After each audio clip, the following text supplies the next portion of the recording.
The nervous system, the boss of you and your body.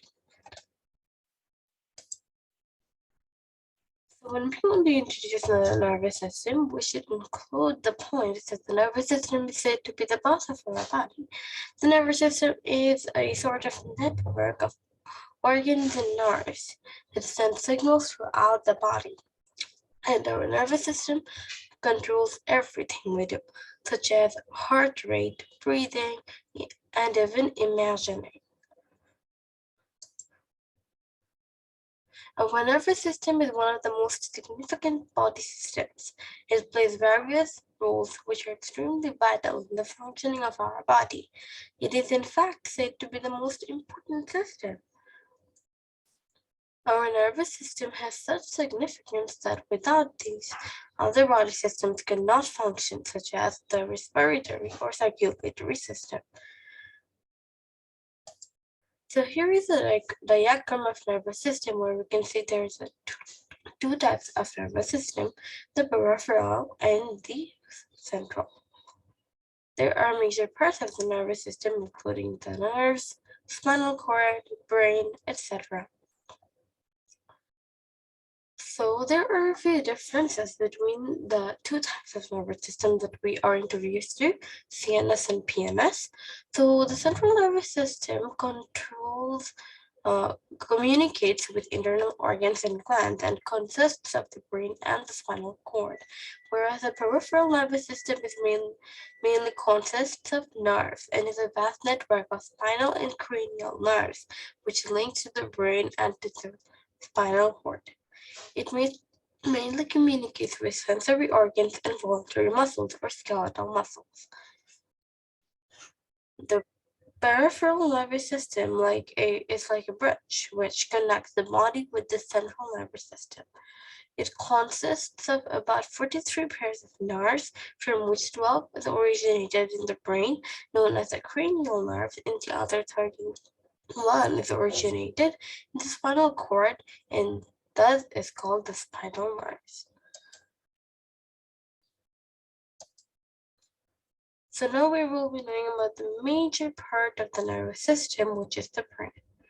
The brain is the most complex part of the human body, and it is the most sensitive organ of our body as well, and thus it is kept in a bony covering called the skull.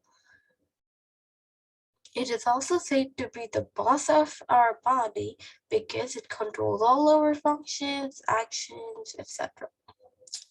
As brain controls everything happening, it never sleeps. So there are actually three parts of the brain, which are the cerebrum, cerebellum, and the medulla. So the cerebrum is the largest part of the brain, and it takes up to 85% of the brain. It controls our senses, imaginations, and thoughts. This is mainly the thinking part of the brain and controls the muscles. Cerebrum also coordinates movement and regulates temperature, enables speech, judgment, thinking and reasoning, problem solving, emotions and learning, etc. While the cerebrum is further divided into right and left halves called hemispheres. Each cerebral hemisphere consists of four lobes, which are the frontal, parietal, occipital, and temporal lobe. Next comes the cerebellum. The cerebellum is also known as the little brain, which is the fist-sized portion of the brain located at the back of the head, below the temporal and occipital lobes, and above the brainstem. It helps to maintain balance, regulate motor movements, and coordination. It provides sense of balance and prevents from falling down as well. Other of its functions are to coordinate voluntary muscle movements and to maintain posture, balance, and equilibrium. Next comes the medulla, also known as brainstem, connects the cerebrum with the spinal cord.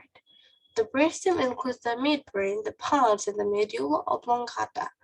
The brainstem is a sort of automatic control center for several important involuntary actions of the body, such as heartbeat, beating, blood pressure, and many reflexes. It is connected to the spinal cord, or this is the originating point of the spinal cord. Now let's come to the spinal cord. The spinal cord is a long, thin tubular structure made up of nervous tissues. It is mainly a ridge that connects the brain to the peripheral nervous system. It extends from the medulla oblongata, the brainstem, to the lumbar region of the vertebral column.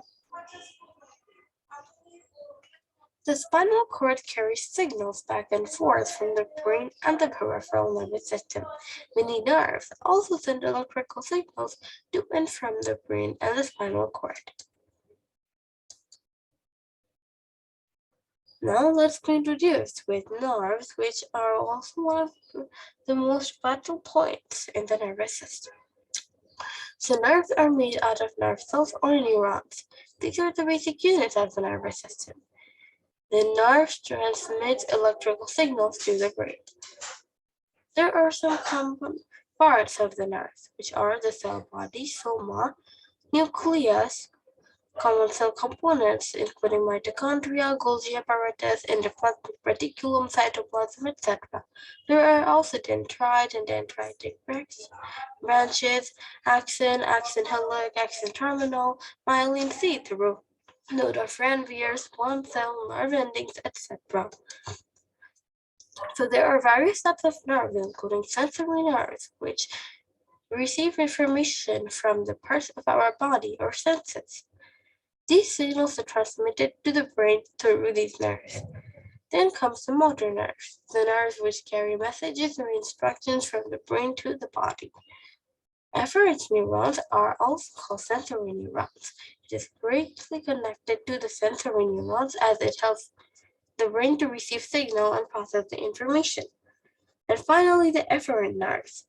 After receiving the signal in the brain, processes the information and then sends to the motor neurons known as the efferent neurons. Now a major part of the nervous system is the sensory organs. These organs are specialized for sense, composed of sensory neurons, which helps to perceive and respond to our surroundings. There are mainly 5 senses and sensory neurons: eyes for sight, ears to hear, nose to smell, tongue to taste, and skin to feel or touch. And this is the references of books, videos, pictures, websites, etc. Thank you.